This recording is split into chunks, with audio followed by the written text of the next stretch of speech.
Welcome to another deep dive, everyone. Today, we're going to try to get a grasp on Donald Trump. Definitely a fascinating figure. We'll be using his Wikipedia and History.com articles as our main sources today. Okay. Trying to cover everything from his background in business all the way to his time as president, and everything in between, really. Sounds good. So let's dive in. All right. I think a good place to start would be the beginning, so his early life and his career in real estate. I know his father was a big part of that. Yeah, definitely a major influence. Fred Trump, Donald's father, had a very successful real estate business, Trump Management. Okay. And that's where Donald really got his start. They owned a lot of middle-class rental housing in New York City. Right. And that's actually where some of that early controversy comes in, I think. Wasn't there a lawsuit against them for discrimination? Yeah, there was. Trump Management was sued for refusing to rent to black tenants. Interesting. So it's like right out of the gate, pretty controversial. It makes you wonder how much that early stuff kind of shaped his later business ventures. Well, yeah, I mean, if you look at his career, from the USFL to the casinos, even stuff like Trump Stakes. Really? Trump Stakes? Yeah, all kinds of ventures. He's always been kind of drawn to these high stakes, high profile things, not just about the money, but the image of success. I see. You mentioned the USFL. Now that's something I wanted to ask about. He actually owned a football team, right? He did. He bought the New Jersey Generals back in 1984. And get this, he was convinced he could turn the USFL into a rival for the NFL. Wow. Bold move going up against the NFL. How'd that work out for him? Well, the league folded in '86. A lot of people say Trump's push to compete with the NFL was a big factor in the USFL's downfall. So it sounds like he didn't always win. No, not always. In the early 90s, he had a lot of setbacks, actually. Faced a ton of debt. Oh, really? Yeah, almost $1 billion in losses. Wow. That's hard to imagine considering he's, known for being this billionaire businessman. Right. But he did eventually make a comeback. It's really kind of incredible, actually. I guess he's nothing if not resilient. But even with the setbacks, his name was everywhere. Buildings, products, it's like he knew the power of branding before anyone else. Oh, absolutely. He really understood marketing, creating a perception of luxury and success. And this ties into his media career, right? Exactly. That's where it really takes off. Like with The Art of the Deal. Oh, yeah. The Art of the Deal, that became a huge bestseller, solidified his image as this master negotiator. I know. I read that one. Though I heard it was actually ghostwritten. That's right, by Tony Schwartz. Makes you wonder how much of that deal maker persona was his own versus, carefully constructed. An interesting question for sure. Definitely. It seems like this carefully crafted image was something he used when he started to dip his toes into politics. Yeah. And he kind of bounced around different parties over the years. You did. Republican, Independent, Democrat, and then back to Republican. Always trying to find the most advantageous path. Interesting. But even before his presidential run, he flirted with the idea, right? Like in 2000 with the Reform Party. And then again in 2012. It's like he was testing the waters for a long time. Yeah. In a way, those early forays kind of laid the groundwork for what would become his 2016 campaign. Which was a wild ride, to say the least. That's one way to put it. It was a turning point for American politics, for sure. For sure. And I think his campaign, with its unconventional style, really tapped into something in the electorate. Yeah, I think so too. The sense of dissatisfaction with the status quo. It's like he was speaking directly to the people who felt like the system wasn't working for them. Exactly. And he wasn't afraid to say things that other politicians wouldn't. That's for sure. His statements on immigration, trade, political correctness definitely got people talking. Got people talking is an understatement. It felt like the media was constantly covering him, both positive and negative. True. It's almost like his provocative comments were fuel to the fire. I think you're right. And even with all the media attention, did anyone really think he'd beat Hillary Clinton? I don't think so. Most analysts were pretty skeptical. Yeah, it was a huge upset.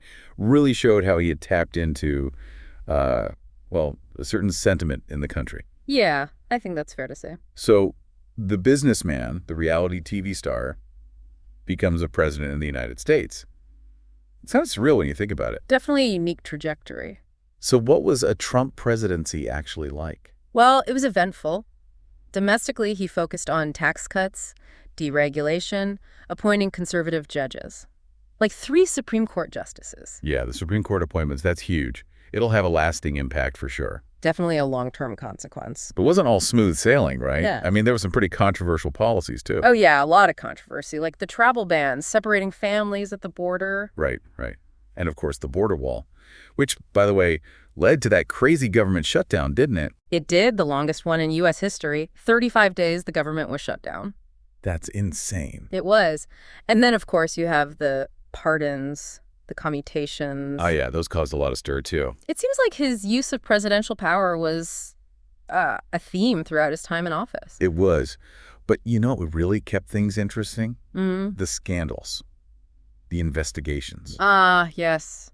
There was always something. The Russia investigation, the Mueller report, it never stopped. The Russia investigation was a big one, all about potential collusion between the Trump campaign and Russia during the 2016 election. And the Mueller report, that was a pretty big deal too, right? It was. It didn't find enough evidence to say there was a criminal conspiracy, Okay, but it did raise a lot of questions about obstruction of justice. I see. So still a lot of unanswered questions. Exactly. And then, of course, we can't forget about the Ukraine scandal, which led to Trump's first impeachment.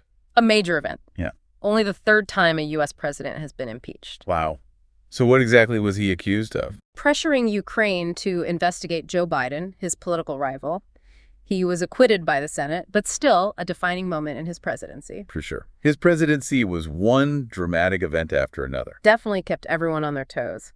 And then came the 2020 election, all happening during the COVID-19 pandemic. Oh, yeah, the pandemic. That was a whole other chapter in the Trump story. How did he handle that anyway? It was controversial, to say the least. He downplayed the severity of the virus repeatedly, which a lot of health experts criticized. Right. It felt like everything was just adding to the political divide in the country. It was a really tough time for everyone. And then on top of the pandemic, you had this unprecedented level of mail-in voting because of safety concerns. Yeah. And that's where things got, well, even more heated with the election. Because Trump started questioning the legitimacy of mail-in voting way before the election even happened. He did. He was already sowing seeds of doubt. And then after the election, he just refused to concede, claiming widespread voter fraud without any real evidence. It was unprecedented, this refusal to concede. It fueled that big lie narrative, the false claim that the election was stolen. And that's a pretty serious accusation to throw around. Did he have any legal basis for this? Well, there were a bunch of legal challenges filed by Trump and his allies, but they were all dismissed because there wasn't enough evidence. So no real evidence of widespread voter fraud, despite all the claims. Exactly. It's kind of scary how his refusal to accept the election results really undermined trust in democracy for a lot of people. Absolutely. It raised concerns about the peaceful transfer of power, the future of American democracy itself. So after all of that, he leaves office. Yeah. And what's he been up to? He moved to his Mar-a-Lago resort in Florida, set up his office there. But he hasn't exactly stayed out of the spotlight, has he? I mean, all these legal battles he's facing? No, not at all. He's dealing with multiple investigations and lawsuits related to his business dealings, handling of classified documents, and even his efforts to overturn the 2020 election. Wow. It's like even out of office, he's still at the center of everything.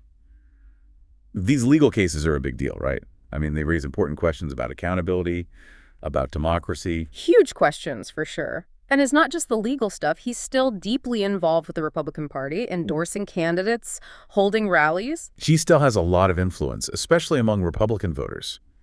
I have to ask, do you think he's considering running for president again in 2024? Well, he's definitely dropped some hints about a possible run, keeps everyone guessing. And that possibility of Trump comeback, it's both exciting for his supporters and concerning for his critics. Like his story is far from over. Right. It's amazing how he's had such a massive impact on American politics, on the culture.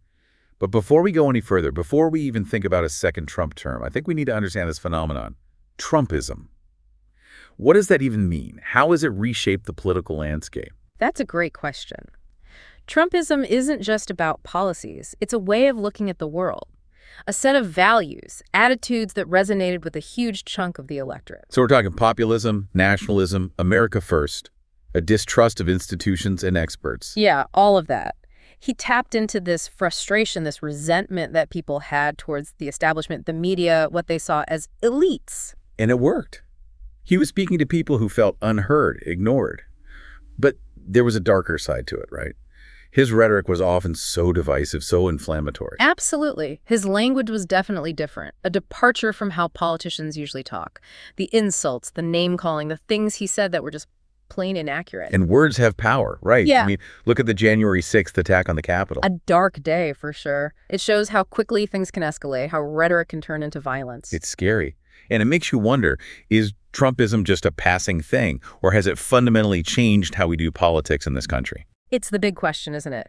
It's still too early to say what the long-term impact will be, but he's definitely left his mark. No doubt about that. Okay, so we've talked a lot about his public life, his businesses, his time as president. But what about the man behind all of that? His personal life has always been in the news. Yeah, it has, and it's a fascinating part of the story. 3 marriages, 5 kids, always living this very public, extravagant life. Him and his first wife, Ivana, they were like a power couple back in the 80s. Yeah. It was interesting to see her come back into the spotlight during his presidency. Yeah, Ivana was a successful businesswoman in her own right. Their relationship, their divorce, it was all over the tabloids. Right. And then you have Melania, his current wife. She's always seemed a bit of a mystery, don't you think? She's definitely kept a lower profile than most first ladies. Her role, how much influence she had on him, it's all been speculation. And speaking of speculation, his health has always been a topic of discussion. Especially during his presidency. People questioning his physical health, his mental fitness for office. It all adds to the intrigue surrounding him, you know? He's a complex figure. That's for sure. And people's opinions of him are so strong, so divided. Yeah. He's incredibly polarizing. Some people admire his business smarts, his willingness to shake things up. Others see him as dangerous, a threat to democracy. So what do you think? What will his legacy be? That's a tough one. It's still being written, you know. Too early to say how history will judge him. That's true.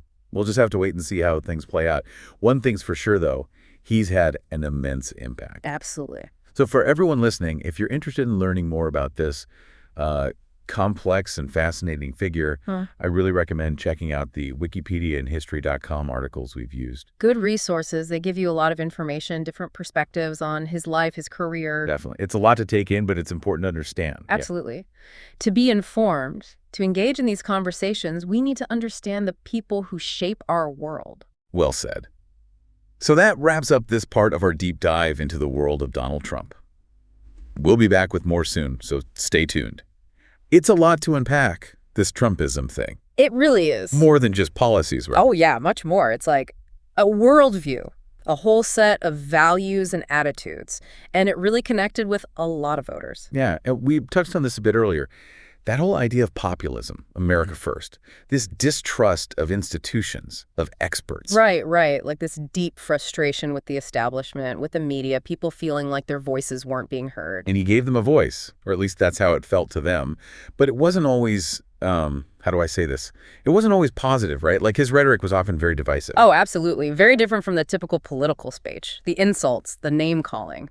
And sometimes, well, a lot of times, what he said just wasn't accurate. And those words can have a real impact, a real-world impact, Yeah. like we saw with the January 6th attack on the Capitol. Yeah. January 6th, a dark day, really showed how rhetoric can turn into violence, how quickly things can escalate. Pretty scary when you think about it. And it makes you wonder, is this Trumpism a blip on the radar, or has it changed American politics forever? It's the million-dollar question. Yeah.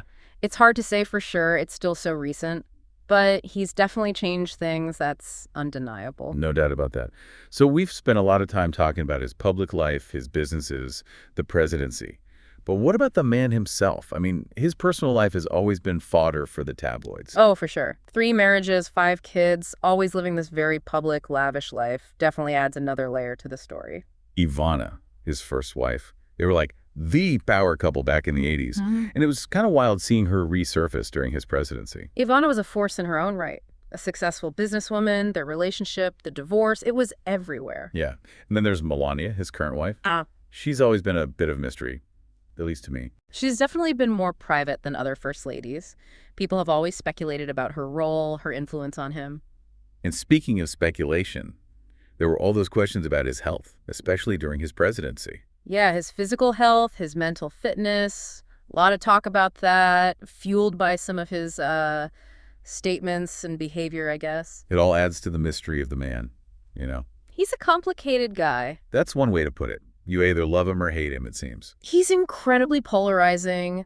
Some admire him, his business sense, his willingness to break the mold. Others, well, they see him as a danger to democracy. It's amazing how people have such strong reactions to him. Mm-hmm. So where do you stand? What do you think his legacy will be? Oh, wow, that's a tough one. His story isn't finished yet, so it's hard to say. History is still judging him. I guess we'll just have to wait and see. But one thing's for sure, he's left a huge mark. Definitely has. Well, we've covered a lot today. Trump's life, his career, his time in office, and of course, the lasting impact of Trumpism. But ultimately, how people view his legacy, that's up to them. It is. It's a complicated story with no easy answers. Exactly. So for anyone listening who wants to dig deeper, I highly recommend checking out his Wikipedia page and the history.com article we've been using. They offer a lot of information, different perspectives on this larger-than-life figure. They're good starting points, for sure. They are. It's a lot to process, but that's kind of the point of these deep dives. Right. Exactly. To learn, to understand, to be informed, it's crucial, especially when it comes to figures who've had such a significant impact. Couldn't have said it better myself. All right, everyone, that's it for part 2 of our deep dive into Donald Trump. We'll be back soon with the final part, so stay tuned. Wow. We've really gone deep on Donald Trump, haven't we? We have. Really From well. his start in real estate all the way to, well, now. And he's still making headlines. He always does. People have strong feelings about him one way or another. That's for sure. It's amazing how he's still shaping American politics and culture, even after leaving office. And it's important to think about his lasting impact, the consequences of what he's done, what he's said. Absolutely. His presidency was such a turbulent time, we're still seeing the ripple effects today. For sure. Like with the Supreme Court, his 3 appointments have really tipped the scales, and their rulings are going to have an impact for years to come. Oh yeah, that's a big one. And it's not just the court, it's everything. Trade, immigration, the environment. He really shook things up. He did. And it's not just the policies themselves, it's how he communicated. Social media, his whole approach to politics, it's changed the game. It really has. It's hard to imagine what things would be like if he'd never run for president. He's definitely a force to be reckoned with, left a mark on history, that's for sure. Well, I think we've covered a lot of ground today. From his early life all the way to his potential comeback. It's been a wild ride. It has. A complicated story, a complicated man. And ultimately, how people judge his legacy, well, that's up to them. It is. Only time will tell how history remembers him. I think that's a good place to wrap things up. If you want to learn more about Donald Trump, his life, his impact, we highly recommend checking out his Wikipedia page and that history.com article. They're really good resources for anyone who wants to dig deeper. They are. Well, thanks for joining us for this deep dive into the world of Donald Trump. It's been enlightening, to say the least. It has. We hope you found it insightful, too. Yeah. Until next time.